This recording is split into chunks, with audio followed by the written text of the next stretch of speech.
السلام علیکم۔ تقسیم امت میں وحدت کے علاوہ ہر قسم کی دعوت فاسد ہے، فساد والی ہے۔ یعنی کہ ایک طرف امت تقسیم ہے تو اس کی دعوت بنتی ہی یہ ہے کہ اس کی وحدت کی جائے، کیونکہ دعوت مسلمین جو ہے، اسلام کی جو دعوت ہے وہ امت کی کیفیت پر ڈیپینڈ کرتی ہے۔ ایسے ہی قرآن کا نزول ہوا ہے۔ اگر آپ اس سے ہٹ کر چلیں گے تو وہ سارے کا سارا شیطان کا راستہ ہوگا، اور ہم تقریباً 100% اسی راستے پر چل رہے ہیں کہ امت کی وحدت کا کسی جماعت کا کوئی مقصد نہیں ہے کہ امت کی وحدت ہو۔ جتنی بھی دینی جماعتیں ہیں ان کے اپنے اپنے مقاصد ہیں، اپنے اپنے ان کے منشور ہیں، اپنے اپنے دستور ہیں۔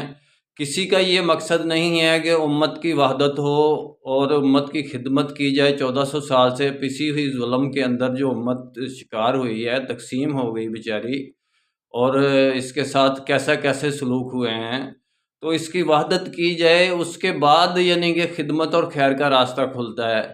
میرا کام اسلامک ورلڈ کی امن اور یونائٹی کا ہے۔ انشاءاللہ ڈیٹیل میں بات پھر ہوگی۔ امت کی وحدت کے علاوہ ہر قسم کی دعوت شیطان کی دعوت ہے، یہ آپ تسلیم کر لیں۔ آپ نہیں تسلیم کریں گے تو اللہ کل کو آخرت میں آپ کو بتا دے گا کہ یہ شیطان کی دعوت تھی۔ انشاءاللہ نسبت وحدت خدمت خیر کے ساتھ، اللہ حافظ۔